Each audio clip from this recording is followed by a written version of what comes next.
माननीय अध्यक्ष जी, कहा जाता है कि भाषा हमारे अस्तित्व का मूल है।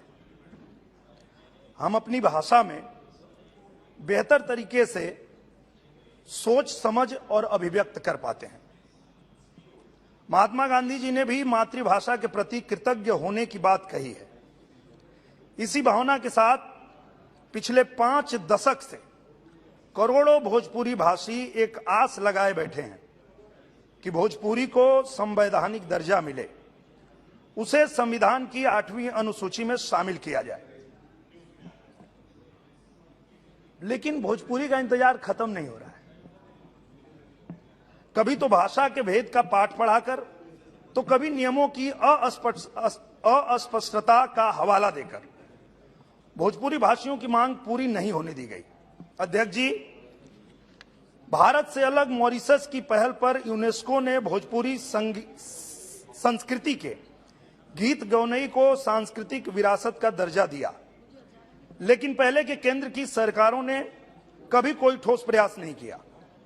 मोदी जी की सरकार ने सकारात्मक पहल करते हुए केंद्रीय संस्कृति मंत्रालय ने भोजपुरी फिल्म समारोह का आयोजन किया, जिसके लिए मोदी सरकार जी का करोड़ों भोजपुरी भाषी हृदय से धन्यवाद करते हैं। सभी जानते हैं कि भोजपुरी भाषा की यह लड़ाई 1967 से जारी है। 1960 में पहली बार इसके लिए बिल लाया गया। तब से अब तक संसद में इसे लेकर 18 प्राइवेट मेंबर बिल भी आ चुके हैं। कई आंदोलन भी हुए। 16 देशों में बोली जाने वाली भाषा, जिसकी जड़ें लगभग 1000 साल पुरानी है, जिसको भारत से बाहर कई देश स्वीकार कर चुके हैं, जिसको यूनेस्को सम्मान दे रहा है, क्या इस भाषा को अपने देश में संवैधानिक दर्जा का हक नहीं है? अध्यक्ष जी, हमें उम्मीद जगी थी 2012 में एक प्रस्ताव पर भाषण देते हुए गृह मंत्री श्री पी चिदंबरम जी ने भोजपुरी में कहा था, हम रउआ सबके भावना के समझता नहीं।